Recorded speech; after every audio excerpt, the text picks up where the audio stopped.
Welcome to the Bolt Podcast. I'm Todd Birch, keynote speaker, entrepreneur, and mental fitness coach. I'm here to help you unlock your leadership potential and ignite your personal growth. On the Bolt, my guests and I will dive into inspiring stories of transformation, showing how small shifts in mindset can lead to life-changing benefits.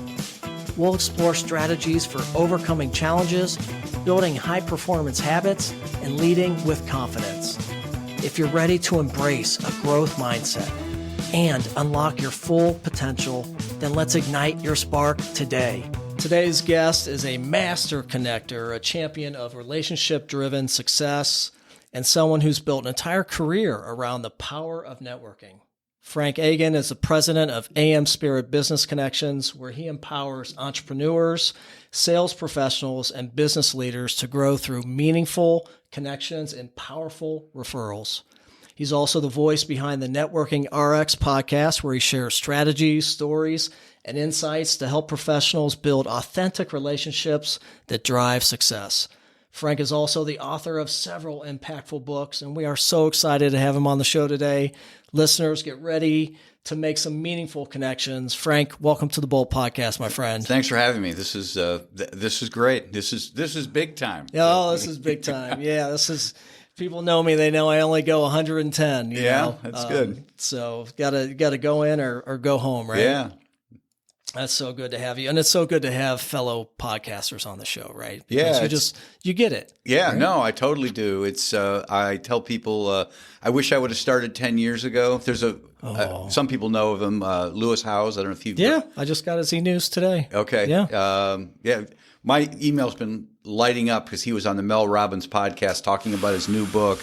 Yeah. And he mentioned me, and everyone's like, "Is this you? Oh my God!" Oh, that's right. You guys are friends. Yeah. Right? Oh yeah. But he reached out to me 2012. He said, "You need to jump on this podcasting thing." And I'm like, "Oh, come on. It's just another fad, you know?" Right. And I'm busy with lots of things. And it was just a choice at that point in time I didn't make. And it wasn't until 2018 that I'm like, yeah, I really need to get onto this. Well, that's still, though. You've been on it. And how many episodes? I just recorded 831. 831. Yeah. But you know, the best thing about it is just meeting people. Networking. Yeah. We wouldn't be talking but for it. Yeah. You know, it's a value I can share with you and you can share with me. Right. And I learn things. I'm here in your studio. It's like, okay, I don't know if I'm going to go do this, but I can maybe do that, you know, and incorporate that. So yeah. And it's interesting the way that we got connected was through networking. Yep. Jason. Yeah. So I met Jason through another connection. Yeah. That we just got talking. He said, "I think I know a guy that might be, you know, a good connection for you." Then we had breakfast, and then he brought up your name. I said, "Oh, I'd like to get connected to Frank." So, the power of networking. Here we are. Yeah, I met Jason through a woman in Cyprus. You know, I mean, we're all in the state of Ohio. Noemi, yeah, right? Yeah, you know, and she's great. She's helped me as well. Yeah. Hey, you need to meet this Jason guy. I'm like, all right, ho hum. She has great connections, but I'm looking. He's like, this guy's in Ohio. I mean, he's like down the road. I mean, 2 hours. But, but you know, he's in Ohio. Yeah, he's in Ohio, and so we've hit it off. So yeah, it's amazing. Yeah, that's cool. Well, I'm excited to talk about networking, one of my favorite things. Sure. But I want to start off with just a little background. So you went to law school. I did. You were an attorney for a while. Yeah, that's how I ended up in Columbus. I moved there to go to law school. I had no idea where Ohio State was. I had just gotten accepted. I was waitlisted everywhere and got accepted. It was June of 1984. My dad and I drove down, got an apartment, and a month later, I was in law school. Yeah. Never thought I would stay in Columbus. Yeah. And how many years were you a lawyer? Well, I got into a special program at Ohio State, so I got my MBA and law degree at the same time. So that takes 4 years. So you cut a year off doing them separately. And Nice. 88, I actually became a tax consultant with a Big Six accounting firm. Okay. Which is now PricewaterhouseCoopers. Yep.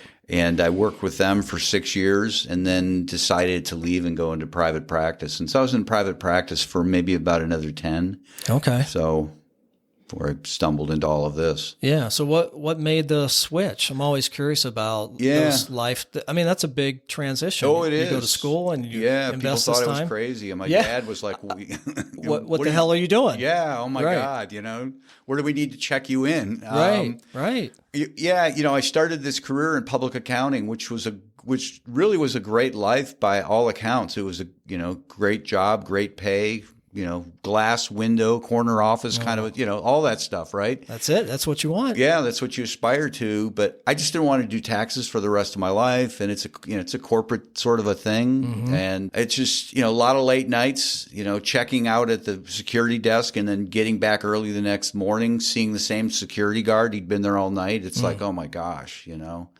So I decided to leave and go into private practice. And I'll tell you, I tell people that a funny thing happened to me when I went into private practice. And the funny thing was that nothing happened. I had no idea how to get clients. My dad was a professor. I just assumed that you did well in school, got credentials, and people just hired you. And it doesn't work that way. You just hang a shingle and people are going to come, right? Flock. And it's complicated as an attorney because you can't call people. You can call people, but you can't say, hey, I want, be my client kind of a thing. You got to be careful. Yeah. It's the quickest way to lose your license. And so I struggled, had a conversation one day with a friend who said, I asked her, she took a different path out of law school. She just started her own firm. And I just said, how do I get what you've got? And she said, why don't you get into a tips club or a leads group? Many people are familiar with the BNI out there. And I didn't know what she was talking about. But at that point, I was newly married, quasi-desperate to just become successful. And that's what drives us all. Sure.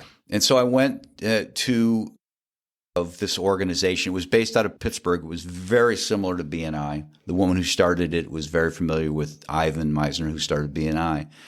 And it made total sense to me that you could lift your whole world up by helping other people, right? We're talking, Jason Zagato, we could go on and on. What a great guy, what a great guy. But we can't sit here as humans. Most humans can't and just self-promote. Right. Some people can. Yeah. Most people can't. Right. So the notion of these groups is that you just start bragging about all the people in the room and trust that they're going to do the same for you. And it's not perfect. It doesn't work perfectly, but it works reasonably well. So I really doubled down on that experience and became that chapter's president, and we were doing well. Our group was doing well, and the woman in Pittsburgh was reaching out to me, hey, can you help this group? Can you help this group? I was like, yeah, this is kind of fun. At one point, I had an opportunity to be her first franchisee, and Columbus was kind of I wouldn't say a nothing market for her, but it was probably one of her smaller markets. So I became her first franchisee, and within a year, we were number one. Within 3 years, we were bigger than half her operations. And she was getting up in years. She actually passed away about 12 years ago now. So we executed a buyout. And part of the deal was I had to rebrand it. So I branded it as AmSpirit Business Connections.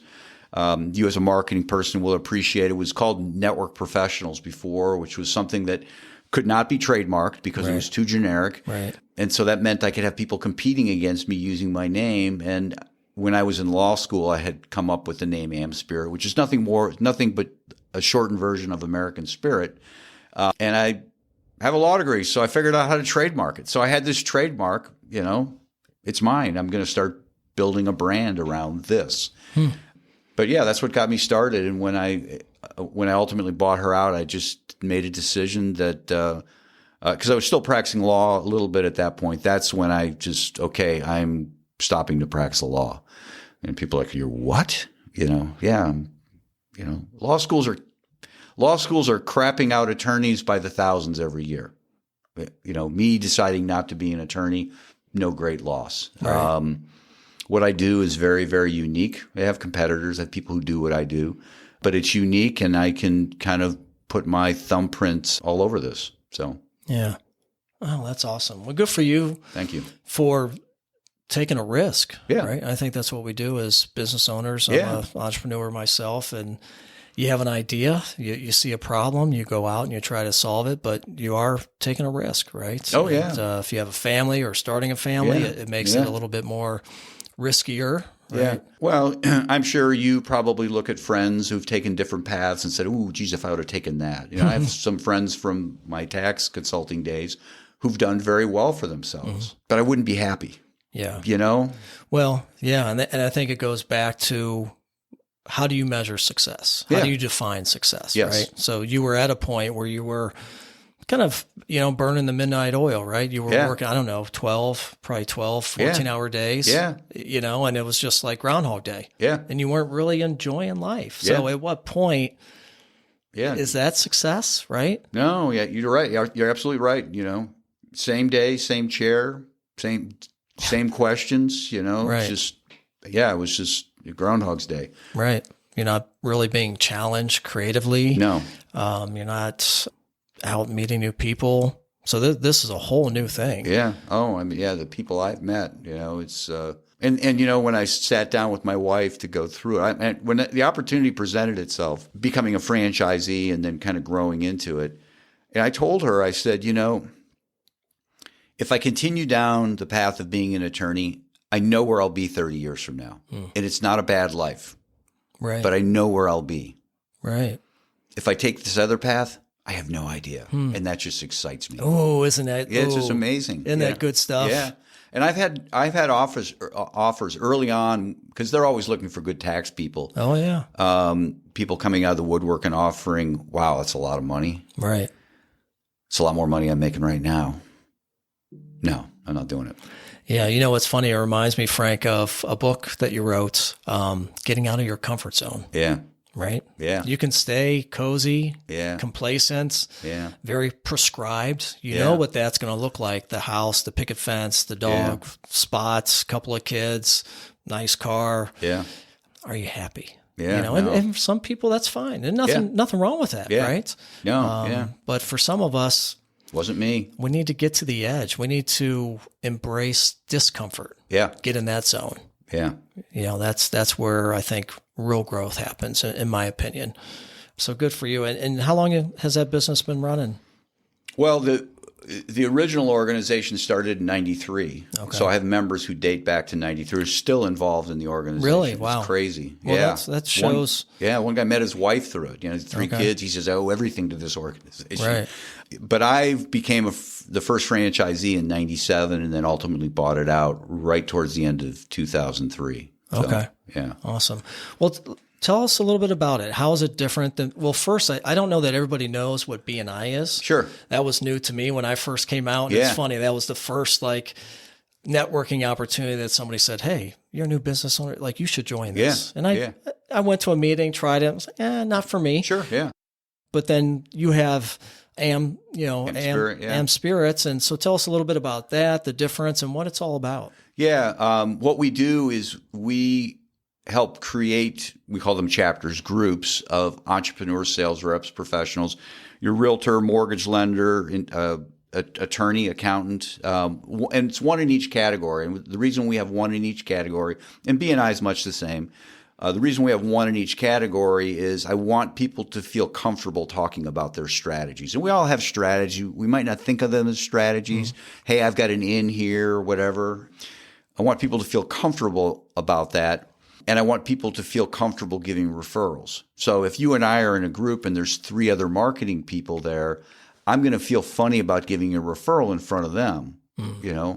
I don't want to feel that. I want to be, hey, I got a great referral for you, Todd. Is a great client. I was talking to them and, I think you guys will hit it off. Right. So it's one per category. Okay. And they meet every week to learn about each other, develop relationships.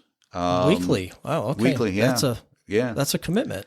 It is, but it's part of their marketing. I mean, you probably advise your clients, hey, marketing's not something we do once a month. Right. It's something you need to continually, everything's got to be marketing, right down to the person at the front desk. Mm-hmm. And so a lot of people, when they really get ingrained in this, that is their marketing. So it may seem like a lot, but once a week they've developed relationships or continued to build relationships with people in all these different groups or different business categories.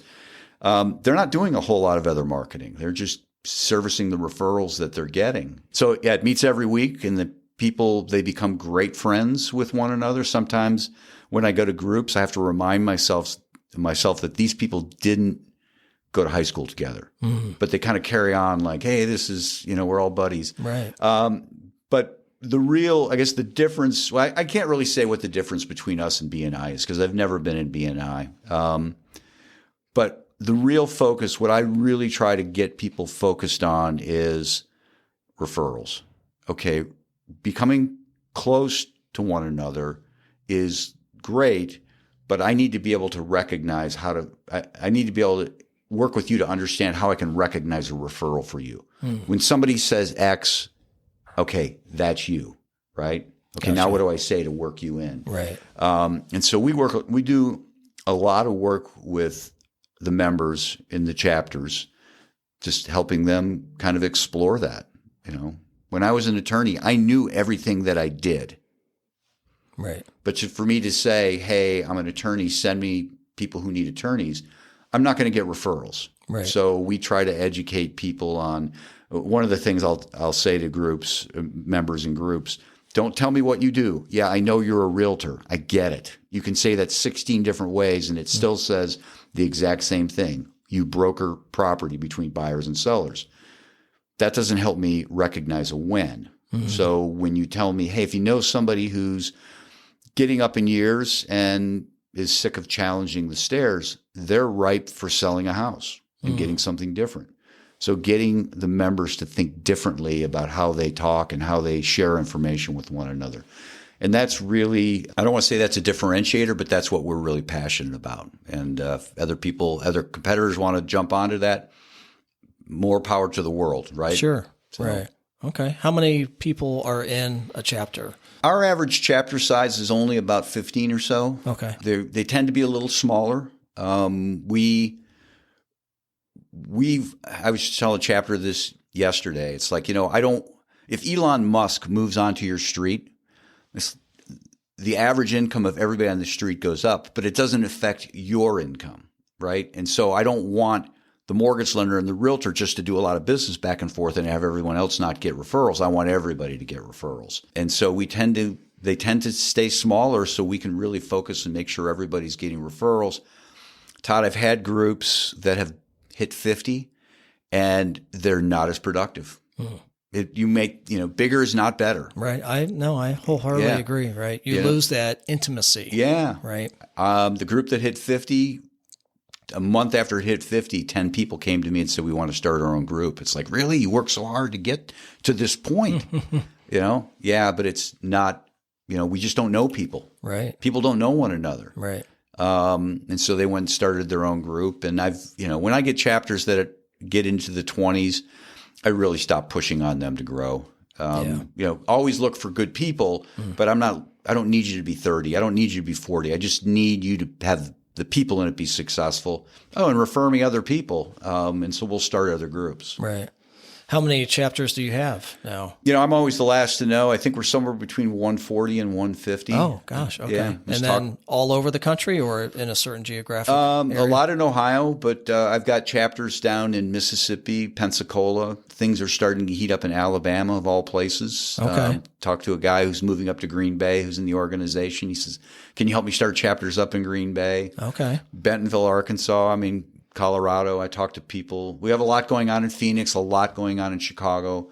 So it's little pockets here and there. When I first started, I'm like, okay, Columbus, Akron, Canton, Cleveland. Right. My first franchisee was Akron. It worked great. My second one was Phoenix, Arizona. So at that point, I'm like, who knows? Right. So not a real strategy to say, hey, we're going to go hit this area. But if it happens. Yeah, I'm going to go where organically. I'm going to go where people need help. And, gotcha. It's kind of like you, it's like you serve people who come to you, and you can't worry about the people who don't want your service. Right. So exactly. No, I love that. Well, it sounds like it's been extremely successful, and it sounds like the tenure is definitely there. People get in and they stay there, which I think says a lot about the group, right? Yeah. Yeah. It's a great thing to have people who have that kind of longevity. It's the same thing in business. You're best to hang on to your clients as opposed to keep trying to find new ones. Oh yeah. So it's always a lot easier. Yeah, for sure.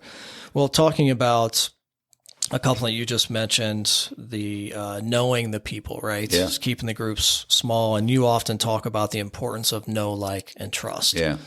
Tell us a little bit about what that means to you in terms of foundational networking. Yeah. People throw those words around, know, like, and trust. We do business with those who we know, like, and trust.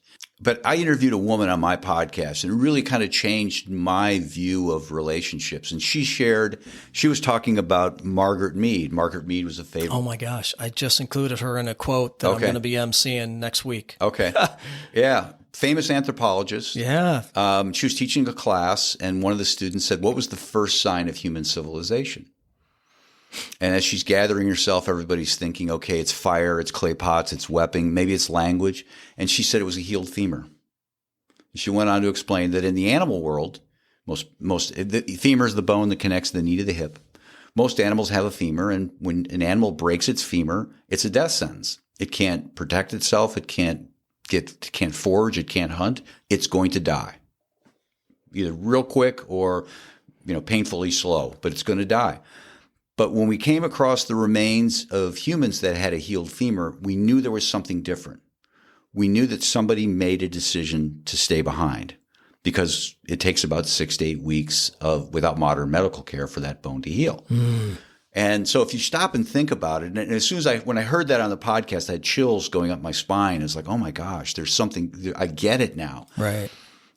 So imagine you have 2 groups of 4 people, and one group, somebody breaks their femur and they're like, sorry, Todd. Sorry about your luck. We're moving on. Us 3 are moving on. Well, 3 is a lot less formidable than 4. And you needed people back then to survive, to hunt, to protect yourself. Right. So 3 is not going to be as successful. Ultimately becomes 2, which becomes 1, and 1 becomes 0, right? Right. There's another group of 4 people, Todd, using you, break your femur. It's like, you know what? Can't put my finger on it, but I am not leaving you. I'm going to figure out, I'm going to stay with you. I'm going to feed you. I'm going to care for you. I'm going to protect you. I'm going to keep you warm. 6 to 8 weeks later, that group moves forward with 4 people, which is a third stronger than 3, right? But it doesn't just move forward stronger. It moves forward with somebody who, in this case, you, says, you know what? These people cared about me. I'm going to do the same for them. And so we as humans are just, we didn't know what we were doing, but the chance of survival, if we worked together, if we cared for one another, was more likely. And so the first group, that gene pool died. The other gene pool of people caring, that moved forward. And we just decided, okay, we're going to become civilizations. We're going to, larger communities. And that's really, I tell people, everybody is looking for somebody who is willing to stay with them when they break their metaphorical femur, right? It might not be a broken femur. It might be, when you're choosing a spouse, it's like, I want somebody who's going to be with me when I lose my job, or I have that horrible accident, or I get older in years. That's really what know, like, and trust is. Those are the types of people that we want to have. And again, and back to my organization, I see it in organization. I see it in the organization. People, they just really care about one another. It's it's a beautiful thing. It is. Yeah. I think you're talking about a culture, right? Yeah. Creating a culture of care. Yeah. And when you see that, and it's funny, Frank, I think about COVID. Yeah. Well, really what I've seen and what I've experienced personally is that when a group of people can go through a shared experience of, call it trauma. Yep. We could, I think, Yeah. safely say Yeah. COVID was traumatic, right? Some sort of an event where there's going to be some trials and tribulation, where you're going to be tested, right? Yeah. It's going to be tough. Yeah. You're going to have to get out of your comfort zone. You're going to be uncomfortable. If you can work through that together, Yeah. oh man, coming out of that, my group here that's in this building, out of COVID, we all were together fighting every day just to get through it, right? Yeah. Yes, it was tough, but boy, did it make us a hell of a lot stronger and closer. Yeah. So I don't know. I see some similarities Oh, there. absolutely. And in networking, but also just in the culture of Yeah. companies. How do you build that kind of culture without having to go through something traumatic, right? Yeah. Well, what I tell people is, I don't care about your religion. I don't care about your politics. I don't care about who you go to bed with. I don't care about any of that. you have that DNA running through you. You have that caring gene. We all do. We let money get in the way. And if you can stop and just pull back from that and just for a moment realize, okay, yeah, that person annoys the hell out of me, but they have a family they're trying to feed and they might be misguided in how they're doing things, but they're really just a person like I am. And if I can dig down into my humanity and really lean into, okay, I want to help this person. I want to just a little bit. Right. Things are going to be better. And we're hardwired to help one another. You guys stayed while I had a broken femur. Right. I'm going to return that somehow. Right. And we don't consciously think about those things, but our subconscious is really kind of dialed into those sorts of things. So the whole notion of know, like, and trust it's just rooted in who we are if we let it. Right. We have to be open to it. Yeah. We'll be right back after this short message. Hey, it's Todd again. Did you know that mental fitness is the secret weapon for transformational leadership? Your mind may be sabotaging you, leading you down a path of stress and negativity. But it doesn't have to be this way. If you're ready to unlock the resilience to empower yourself and the team you lead, listen up. Through the Positive Intelligence Program, PQ for short, I help leaders build mental strength, manage stress, and boost emotional intelligence. Imagine reducing burnout, improving your relationships, and increasing performance, all backed by neuroscience. I'm living proof of its power, having built my own mental fitness with PQ over the last 5 years. Ready to build yours? Visit toddbirch.com or email me at tb@toddbirch.com for a free consultation. Now let's get back to the show. So continuing on that path, Frank, and know, like, and trust, how do we integrate that into networking, right? Yeah. Well, what I tell people is the best way to get things from your network is to do things for your network. It's really that simple. And a lot of times people think, oh, you have to give to your network, and their mind goes to their wallet or their credit card, or I really don't have anything to give. One of the questions I get a lot when I'm on podcasts is, what's the one thing somebody could do today to change their situation, to just to get out there and get networked? And I always tell people, my consistent answer is, find something you care about and volunteer, whatever it is. Don't be strategic about it. I don't care about homelessness, but the rich people are there helping the homeless, so I'm going to go do that. No, what do you care about? If it's youth sports, if it's whatever, get out there and volunteer, because you're going to be elbow to elbow with other people who care about the same thing, and they're going to figure out what you're about. They're never going to have to ask, well, what's that Todd about? Mm-hmm. They'll figure that out. But even the people who aren't involved in that are going to look on and say, wow, he really does a great job with this sports organization, or this, homelessness or pet charity or whatever it might be. He's got to be a good person. Again, it gets back to this healed femur thing. We're always looking subconsciously. We don't know it, but we're looking for people who care about other people. And so to be successful in networking is just finding ways you can help other people.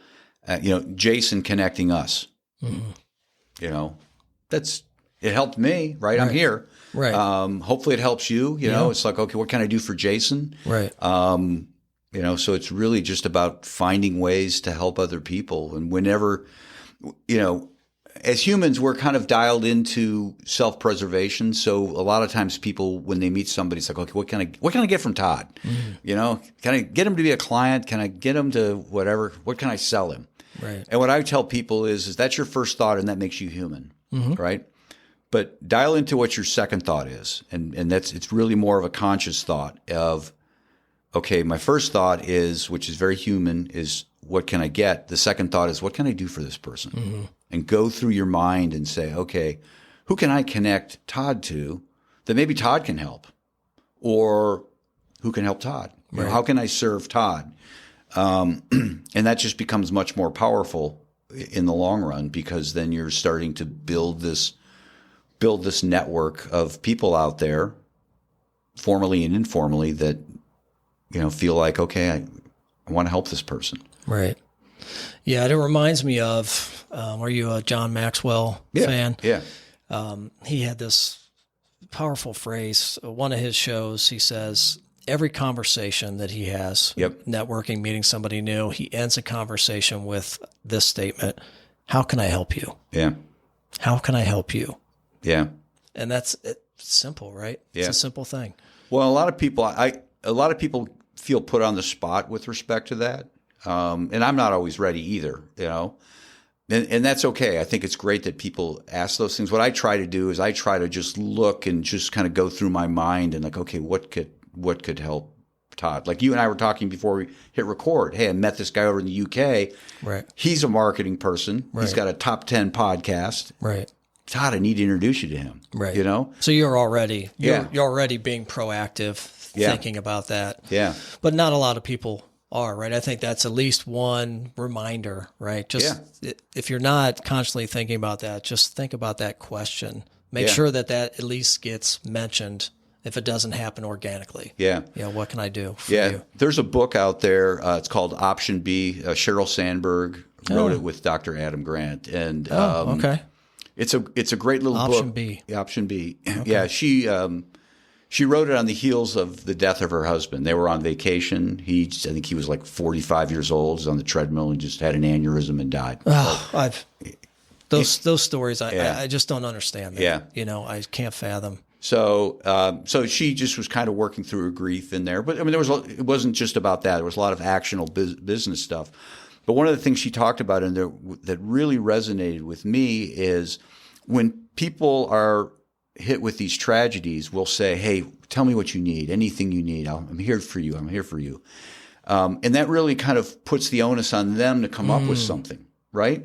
And they don't, because it's like, well, yeah, there are things, but I don't know if I'm going to ask for too much.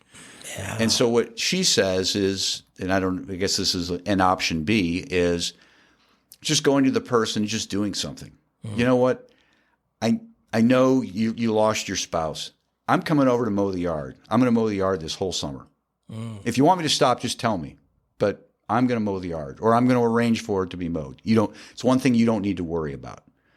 And then they don't have to ask. So just looking at somebody and saying, okay, what are things that could help this person? And just kind of conditioning your mind to ask that question. They might not have an answer as to how you can help them, but you can probably come up with an answer for them. And a lot of times the best thing we can share in our network is just our network itself, right? I know this guy in the UK. I know Todd, I could be a broker, try and make some money between these two. I could just introduce them and say, you guys have at it, go make $1 million. I don't care. Yeah. So I absolutely love that, Frank, especially in that situation, right? Yeah. Because you have somebody who is obviously grieving, but they're probably inundated with a ton of decisions and choices they need to make. This is one more.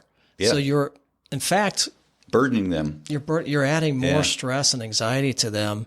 Just do something. Send them a gift basket, or some fruit, or make them dinner, or just pop over. What's the worst thing that's going to happen? Right. Every little thing's going to help. Right. I love that. I think it goes back to a couple of things we're saying here, being proactive, just being proactive. Yeah. In order to do some of these things, I think it's key. And tell me if you agree, like you have to take the time to get to know somebody, right? You absolutely. Generally need to take the time to get to know somebody, right? Really understand who they are, what they do, what they care about before you can have that thought of being proactive. Oh yeah, it's definitely an investment you need to make in other people. Investment. Yeah. Investment. And it's not necessarily a lot of time. It's listening to little things. Like you are on my podcast. I love your story, and I've shared your story. I was talking to a woman yesterday in Chicago, and she's kind of into just mindfulness and stuff like that. And it's you kind of hang on to those things. Our brains are really amazing.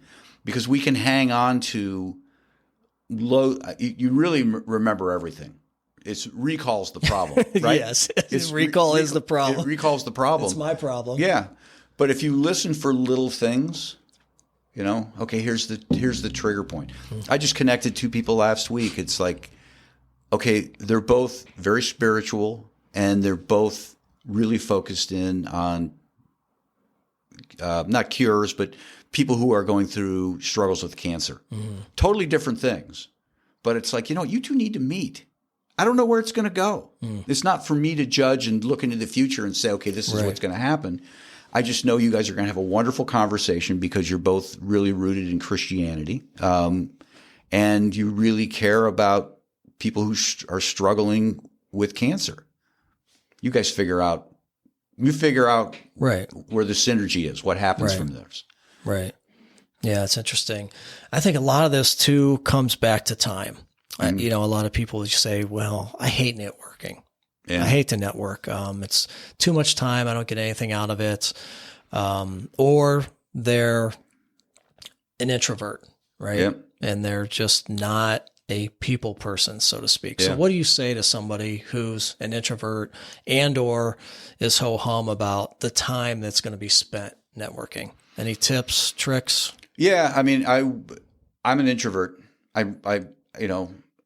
would never have guessed. Yeah, no, I mean, I think introverts have an advantage because introverts are listeners. I knew you were going to say that. Yeah, and I think that's, I deal with extroverts and it's like every question is a setup for a monologue for them. You know what I mean?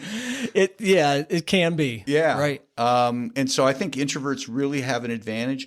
I get what you're saying about people saying, well, networking can be a waste of time. My pushback is everyone networks. We all network, How'd you meet your wife, right? How do you guys find babysitters? We're always networking. Networking is just a word that we use to describe building relationships. So we're always building relationships. We need to build relationships. You don't need to go to a networking event to do that. You can have a one-on-one. You and I are networking right now, right? Sending emails, we're networking. I'm not entirely comfortable going to networking events either.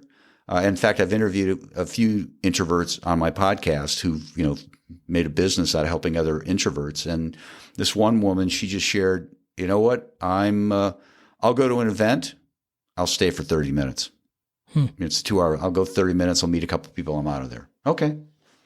So, I think we all do it. We're all networking. It might be with our neighbor. It might be with whomever. So don't feel like you need to be going to networking events. Well, I've already said, just volunteer. I mean, that's huge right there. Right. I know people who that's pretty much what they do. They just have met a ton of people just being out there. And they don't feel like they're networking because they're working shoulder to shoulder with other people who care about pets or whatever. Right. Yeah. Yeah. You still need to take the time though, right? Mm-hmm. You have to at least put yourself out there and you have to get to know people. But I love the piece about being an active listener. And I think that goes back to being able to just pause, right? Instead of coming in hot or reacting, just being able to sit back, take it in, reflect, listen. And again, don't make it all about yourself, right? And then think about what you can do to help them. And I know you're a big fan. I've heard you mention it. I'm a big fan as well of The Go-Giver. Yeah. So we got to give a shout out to Bob Berg and that amazing book and that, servant leadership. So how do you think that plays into networking? Well, I mean, it's again, we got to help people. You've got to find ways to help people, and Bob will tell you. Bob, shout out to Bob. Have you ever had Bob on your show? I hope to at some point. I haven't reached out yet, but I'm telling you right now, he will say yes. Yeah. Well, right. I'm pretty sure he'll say yes. Yeah, that would be. Drop my name. Just say, hey, I was talking to Frank Agin, and because I was coming up on my 100th episode, I'm like, what am I going to do for my 100th episode? Oh boy. And he just happened to. LinkedIn suggested I connect with him. I'm like, I met Bob in the 90s when he was first getting started through the other organization. Okay. We met in Youngstown. He gave a speech there. And I just sent him a note and said, hey, would you connect with me? We met in Youngstown, blah, blah, blah. I gave him the context. And right away, it's like, oh, yeah, great. Love to connect with you. Yeah. And so I'm sitting there thinking my 100th episode, my daughter helped me get started. Maybe I'll have my daughter on. She's like, why do you want to talk to me? And I'm like, you know what? I'm going to ask Bob. I'm just going to ask him. And what's the worst that can happen, right? Right. Nobody's going to know that he turned me down, you know? Right. And he could have been more gracious. Absolutely. Let's do it. Right. And set it up. And, you know, I'm like, hey, do you know anybody else who would want to be on here? Yeah. Yeah, I absolutely do. You know, by the end of the week, I had 6 other people, you know, good people. It really changed the trajectory of what I was doing. Oh, really? Okay. Yeah. Rather than just interviewing, you know, my members, which they're good people, but you know, I'm dealing with people who are Bob Berg level, Lewis Howes level type people. That's a different, it's a different level. Yeah. Rather than just talking to people about networking, it's like, okay, really getting into it. Right. Yeah. That kind of took us off track with the whole Bob Berg. That's okay, but it's worth it. Yeah, no, but he's all about, my point with respect to Bob is he walks the talk. Yeah. I know a lot of people out there have written a lot of books on networking, and I'll get them on the phone and interview them. And it's, you know, hey, thanks for helping me, Frank. Here are 6 other ways you can help me. Right. It's like, oh, okay. Yeah, I'm happy to. I don't have a problem with that. But it's, you know, I can see that it's really all about you. Whereas with respect to Bob, he's just always been very gracious with, you know, responding and, you know, genuinely, you know, he'll tell people, yeah, Frank's the expert on networking. What are you talking about? You're the expert, you know? Right. I appreciate it, but it's, you know, it's just, he's just a wonderful person. Yeah. Servant leadership. Yep. The Go-Giver. If you don't have it, that should be a staple book on your shelf, right? Yeah. Well, there's a whole Go-Giver for salespeople, Goal-Giver for marriage. Yeah. It's amazing. I haven't read any of the other ones. But no, I haven't either. But it's just, I give that book out more than probably any other book. Yeah. So we got to talk about LinkedIn a little bit. Yep. Obviously, I think a lot of people will associate networking to some degree with LinkedIn. Yeah. What's your take on LinkedIn as a tool for networking? Well, it is. It's just a tool. Yeah. People will say to me, yeah, you know, networking, you don't, you know, LinkedIn, we don't need to do it anymore. It's like, yeah, you know what? We networked before we had telegraph. We networked before we did telephone, mobile phones. We've networked since the beginning of time. I have a friend, he says networking is as old as dirt. And he's right. It's been around, you know, healed femur. That's networking, right? That just goes back to when we were nomadic. Right. All LinkedIn has done is it allowed us to connect with people 24 hours a day across the continent. I'm going to be on a program in 2 weeks out of Australia. A guy I've met through LinkedIn. Mm-hmm. Now, the time is kind of wonky, right? Yeah. We have to work that out. That we got to, you know, most of the time he's asleep, I'm awake, and vice versa. Yeah. There are pockets there. We can make it work. Mm-hmm. And we do a lot of things together. But LinkedIn has really allowed us to connect with people. So what I say about LinkedIn is this, is that it's really a giant business after hours. Millions of people going 24 hours a day, 7 days a week. And it allows you to walk into a scenario and know what people are about. So, for example, I'm introduced to you. I can get on LinkedIn and I know, okay, he's got a podcast, this, and this. I know those things. Whereas when I walk into a traditional networking event, I might see you with your Ignite Your Spark t-shirt and make all sorts of judgments about, oh, what the hell is that? You know, is that a women's basketball team, or, you know, I don't know. Right. Yeah. But now I know, you know, so I know, okay, he, you know, like with Jason Zagato, oh, he went to Kent State. Okay. You know, and there were just lots of little things there that I knew ahead of talking to Jason that could be talking points. Right. So that's the beauty of LinkedIn. But relationships are still relationships. I always tell people, babies still come from the same place. Yeah. Right. So none of that has changed. It just allows us the ability to connect with people further and faster. Yeah. Have you seen that it's been a good tool for you in making like meaningful relationships? Oh, absolutely. Yeah, absolutely. Because I would imagine you probably get a ton of requests like I do. I get a ton of in-mails and requests from all over the world. And it's time, right? It's time to go through each one of those and figure out, do I even try to engage in a conversation with this person or not? Because it goes back to just time. Yeah, no, you have to be very judicious with your time with respect to that. And anymore, I'll quickly vet somebody, you know, hey, I'm a podcast promotion expert. Well, I know where this is going, right? Right. I'm going to connect with you, and then I'm going to get pitched, and I don't need that. But with a lot of people, it's not. You start to sort it out, to be able to sort it out. Okay, I'm looking for somebody that I can help, that is going to help me, and you can start to sort those things out. But yeah, I've gotten things through there. Nobody buys anything on LinkedIn. Nobody, hey, we're gonna hire Evolve. We saw a post, right? And I shouldn't say nobody, because I had a conversation. I had a woman on my interview where she said that she has gotten clients just off of LinkedIn. But as we talked about it, it was like, okay, it wasn't off of LinkedIn. You guys are shooting messages back and forth. You did some programs shooting messages back and forth, and she decided to hire you. But there was a relationship that was established. LinkedIn, people look at LinkedIn as this kind of this advertising vehicle, and it's not. It's a vehicle for creating relationships. Yeah, absolutely. So what is one strategy that people often overlook when they're trying to generate more referrals? Well, I mentioned volunteering. Got ahead of myself there, but yeah, I certainly mentioned volunteering. Finding ways to help other people is really what it boils down to. I did this exercise years ago. Actually, one of my books out there is called the Giving Journal. Very short book, and it was a offshoot of just something I had tried.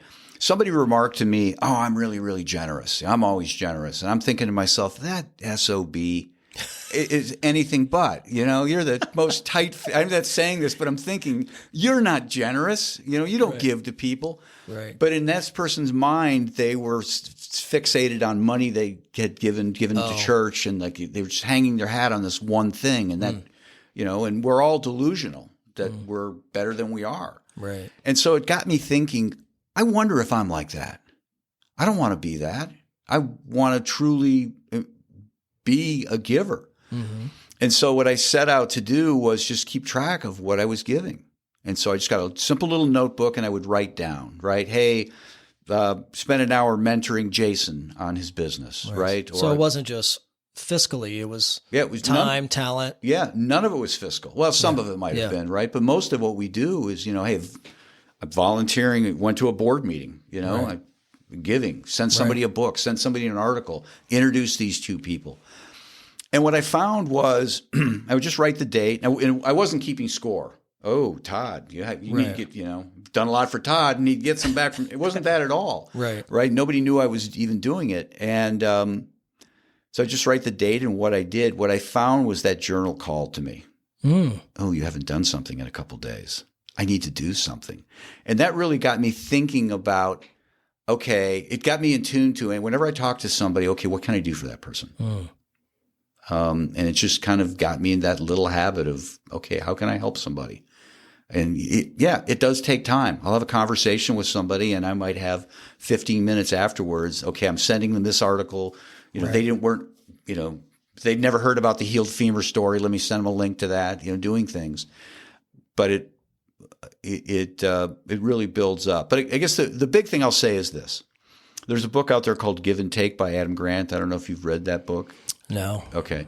He's a Wharton School professor, and he talks about different giving styles. And it's a wonderful book. Mm-hmm. I will send you an outline to it. I've read it so many times I outlined it. It's like 15 pages. Okay. So you don't get the stories, but you'll get the gist. And maybe the Cliff Notes? Yeah, Cliff Notes. But he talks in there about the 5-minute favor. Okay. Always be willing to do a 5-minute favor for somebody. Yeah, it's 5 minutes, but it's a favor. And it might be 5 minutes out of your life, but it might be hours into theirs. You don't know. 5-minute favor. Yeah, it's a 5-minute favor. I've never heard of it. Yeah, always be willing to just give somebody 5 minutes. So I was doing some research for a speech I was giving, and I saw a study that he'd referenced in the book, and I just emailed him. Or maybe it was LinkedIn, whatever. I just sent him a message. I don't know, he might respond, he might not, but I'm going to ask him, right? Yeah. Hey, can you tell me where I could get this the abstract for this study, or where I could, get more information on this. Oh, I'll do you one better. He gave me the whole damn study. Again, 5 minutes. It's in his inbox. It was real easy for him. He just did it. And we just need to be open to let's just do. I'm just going to do something for somebody. I'm going to make a point of holding the door open for people. I'm going to make a point of doing this. I'm going to just little things, and those little things lead to bigger things.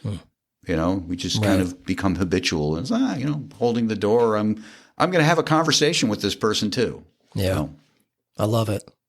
5-minute favor, the giving journal. Love, great idea. Yeah. I have a little bullet journal I created, and I have a little section. I call it the mission. Right. It's more related to giving. Yeah. More nonprofits, time, talents. But that's interesting to have one specifically for giving and just document it. Yeah. Keep track of it. Yeah. Well, the giving journal is just kind of my journey into coming up with the notion of it. Yeah. It's not really a journal to write in. I thought about doing that, but it's like, I don't want to be just selling paper to people. Yeah. Go get your own notebook. Yeah. True. That's true. Yeah. And it's free. I have it on my blog, and people can download it. So people can buy it too if they want a physical copy. But if it's on my blog. Okay. So we'll add that in the show notes. Okay. Yeah. For sure. Well, this has been great, Frank. Thank you. Appreciate your time. A couple of lightning round questions here. Real quick ones. If you could go back and give your younger self any advice, what would that be? Yeah, it's networking. I went off to college to play football, hung out at small D3 school, hung out with the football players for 4 years. God, I wish I would have just connected with other people, Right. Yeah. Go back in time. Yeah. Who is a leader that you admire? I admired Lewis Howes. Lewis is somebody that he calls me his mentor. I've learned a lot from him. We had lunch years and years ago, and I tell people that the ROI on that lunch for both of us is just off the charts. Yeah. So that's awesome. And one word that defines your leadership style? Empathetic. I thought you might go there. No, I was thinking it. Okay. Yeah. About you. Cool. I love that. And what's the most important lesson you've learned in life? I don't know everything. And I want to know more. I don't want to be that old codger, Right. So I just want to keep learning, and There's a quote up there on the Bolt wall from one of my past guests and good friend, Mark Majors, says, if you're not learning, you're not living. Yeah. I love it. Yeah. And that's just it. You got to keep growing. Yeah. You got to keep growing, man. Yeah. It's like a tree. A tree grows until it dies. That's right. Yeah. My last name's Birch. Yeah. There you go. Not spelled like it. No, this has been great, Frank. Thank you so much for being on the show. I wish you the best of luck. Thank you. We'll include links to the show notes, your business, your book, 8 books Frank has written. I didn't realize it was that many when I started doing a little more research. I'm like, this guy's cranking out some books. Yeah, I got lots more coming out. So keep going. So you're constantly just putting stuff out there, creating, and it sounds like you're happy. I am. Yeah. I've got friends who are retiring. I've got no interest. Same here. Yep. No interest. No. So. And when you love what you do. Yeah. Why? Yeah. Yeah. So it's not about the money. It's just, I'm most happy when I'm creating something or helping people. Right. That's it. There is something in the mind. That gives you that instant boost of dopamine, right? When you help somebody. I think it'll help both of us long term. Yeah. Cognitively, physically. I'm waiting for my 100th birthday. I'm going to keep going. So, awesome. Yeah. Looking forward to continuing the conversation, Frank. Absolutely. Thanks for being on the show. Thank you. Thank you for joining us on this episode of the Bolt Podcast. I appreciate you spending some time with us today, and it's been a pleasure being part of your journey toward growth, transformation, and leadership. If you enjoyed today's episode, please like, share, and leave a review. It truly helps us reach more people like you. Interested in taking your leadership to the next level? Visit toddbirch.com to learn more about my keynote speaking, corporate training programs, and my positive intelligence coaching. Look, I'm here to help you build the mental resilience and leadership skills that drive lasting change. And remember, progress comes from small, consistent steps. Keep moving forward, my friends. And before we wrap, a quick reminder, the information shared on the Bolt podcast, along with anything from toddbirch.com or my social media channels, is for informational and educational purposes only. We all need support, and if you're seeking meaningful guidance, one of the best things you can do is talk to a licensed professional. Whether that's a physician, therapist, or coach, they can provide the support and care you deserve. The content on this podcast is not a substitute for professional advice, diagnosis, or treatment. If you're facing a medical emergency or need immediate assistance, please reach out to the appropriate healthcare provider or emergency services. Hey guys, take care of yourself, stay kind to your mind, and remember, help is always available when you need it. Thank you for being here. I appreciate you, and we'll see you next time.